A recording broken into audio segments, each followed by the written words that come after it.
Benar dibedai buat COVID-19 mentah kesini si 4 tarik September hajar aku hadu si baje menski kilong kumne kikis ki batmai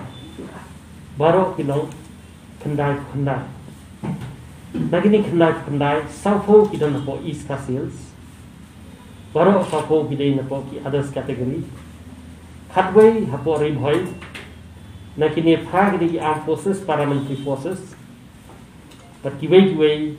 long line West Giant Hills iway West Khasi Hills iway East Giant Hills arfunyo Southwest Garo Hills iway West Garo Hills khatpra baru kikis kibalong aktif hadu mentangsi kilong si hajar sauspa lai pusau pada kini si hajar sauspa lai pusau praspa handai kidan po east kasil but nakini praspa handai si spa sampua kidai na po armed forces paramilitary forces but no spa sapunyo kidai na giway West Khasi Hills Laipu R Southwest Khasi Hills Iway Ribhoy Shispa Arfunyo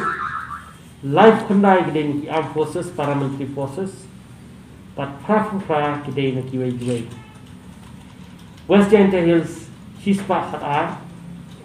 West Giant Hills Khat R East Giant Hills Shispa Khat R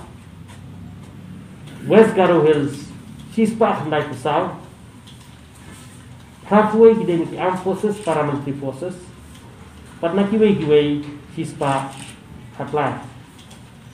Southwest Garo Hills Nreo South Garo Hills Arfo East Garo Hills Arfo R North Garo Hills Kendai ki bala recover thamai mentasi kilong khat Kendai Iway na po Ribhoy, Iway na po East Garo Hills,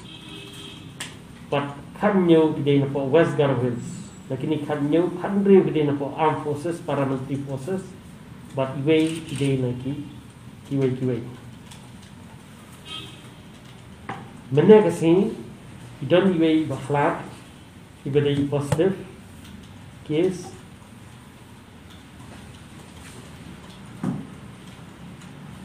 But ki baklat hadu menta belum lang barhat kilang arko ki case ki bala recover baru lang kilang si hajar traspa sapua ites ki bangifa kilang silap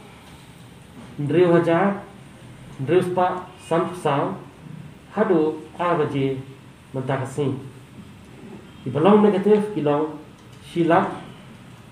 hajar sauspa nyau. Ki result ki report ki bangidang kilong kumba praspa prakuai. Pat ki beriu ki berung sepo ke jylla juni. Hadu abaje menamsni kilong